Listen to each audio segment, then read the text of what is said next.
you think Arabs make up 20% of Muslims, so there's not even as many Arabs, I think, in the whole world as there is Indonesians. So, I mean, Islam's for everyone, and if you just look at the map of the world, it's every colour, every creed, every nationality. I went through a period of about 5 or 6 years of my life where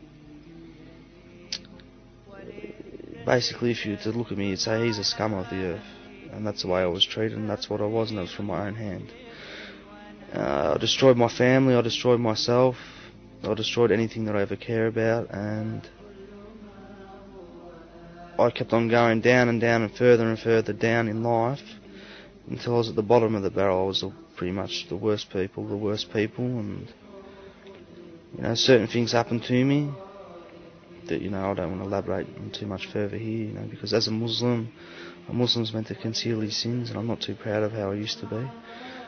But there came a point where I asked God to save me from what was going to happen to me. I was either going to get killed or certain things, and I said to myself, I'll have to do it now, mate.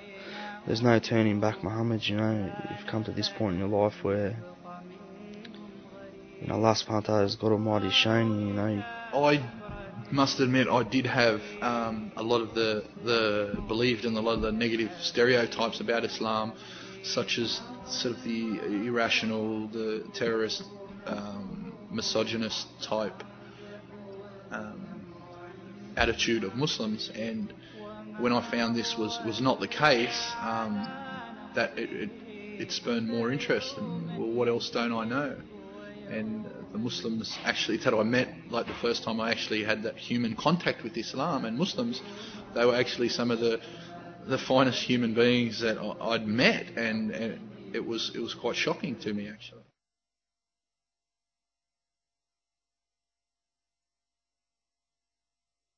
I was listening to a ABC News Radio, and they said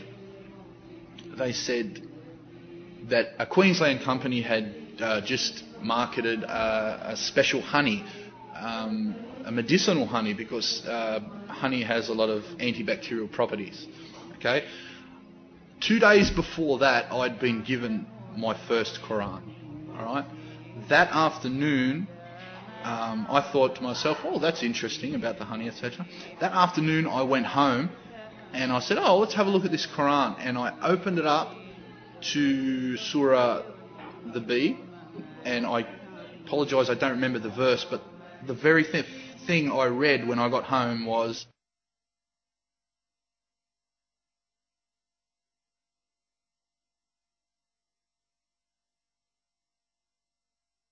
and that blew me away. I mean, wow. If I ever find I need to cleanse my heart or soothe my senses, I just read the Quran.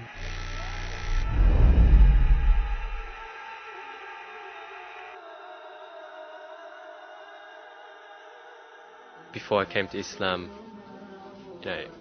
what you see on the news and what you hear, it's the same thing that someone who's ignorant of the religion and doesn't really pick up a book and start reading about the religion would have. Like those same ideas, terrorists, Arabs and so forth, blah blah blah. So it wasn't too good of a view, but the fact that I knew some Muslims kind of balanced that out. There was a time when I was just doing some vacation employment at uni, and there was nowhere else to pray, so I just got up and said, okay, I need to pray, and I just prayed, right on the side there. And after when I finished praying, they started asking about Islam, and it's an opportunity, I guess, to tell them more about Islam.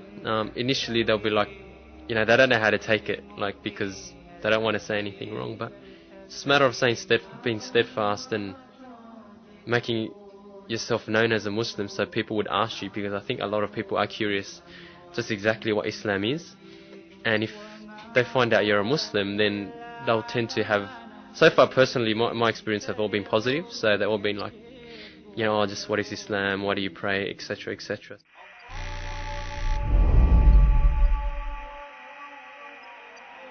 Islam began in Indonesia through tradesmen. The honesty of these tradesmen in their business dealings and their manners sort of made them stand out in that society. And so when the message of Islam came, it was easy for them to accept. Previously, Indonesians worshipped idols, which meant when Islam came to them, it made sense to them. And that they realized that gods cannot just be carved out of stone or wood, and that God is much greater than that.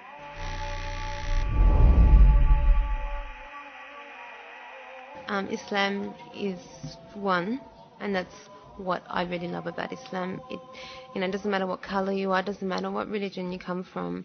It invites everybody in, and it's very different to what the Jewish people teach you as well. So that was another reason why I actually came here, because in like a sense, it sort of makes sense because it starts from Adam and it goes all the way to the last prophet, and that involves everyone. It involves all religions that believe in God.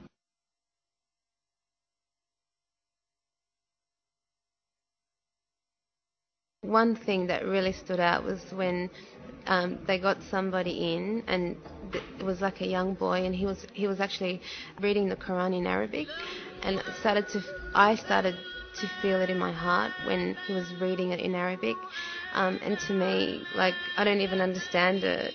I was actually like wanting to cry. I was actually thinking to stop it, because I'm gonna cry in a second. So, like, that's when I knew, well, definitely I feel it in my heart if I can feel this, yeah.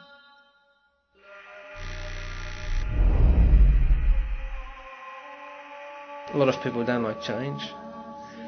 But if Muslims